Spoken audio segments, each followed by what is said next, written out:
Ce qui me reste comme ossement. Est-ce que j'ai bien tous les métatarsiens? Est-ce que j'ai toutes les phalanges? Clairement, j'en ai une. Une fois les fouilles terminées, le travail des archéologues se poursuit. Les éléments recueillis sur le terrain sont étudiés et chacun sa spécialité. Donc là, je vois qu'il y a une petite facette qui me paraît un peu étonnante, en tout cas rare. Donc ça, c'est quelque chose qu'il faut que je note. Parce que ça peut être d'origine, soit le travail que faisait la personne, la façon dont elle travaillait, soit ça peut être d'origine génétique et ça peut être des informations aussi pour regrouper différents individus au sein d'un même cimetière en fait.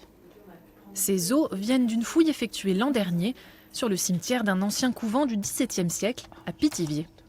L'anthropologie, en fait, il va s'occuper à la fois du squelette de la personne, mais bien sûr de l'endroit et de la façon dont il a été enterré, parce que c'est des choses qui ont varié énormément à travers le temps.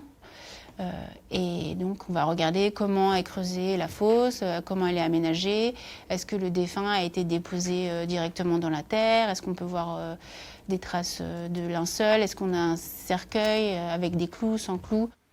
Autre bureau, autre spécialité. Ici, ce sont les pierres qui parlent à notre lithicienne. Cette spécialiste s'intéresse à la taille des silex et leur utilisation.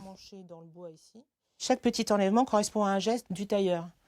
Donc en fait, en reconstituant l'ordre de tout ça, on arrive à reconstituer la chaîne opératoire, donc de comment ça a été fait.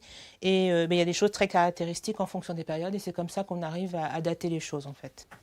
L'ensemble des données étudiées finissent dans un rapport remis à l'État et disponible pour les futurs chercheurs. À la fin de l'opération, une fois le rapport fini, on remet ces collections à l'État, qui en assure le suivi et la dévolution et qui peut les confier à certains musées.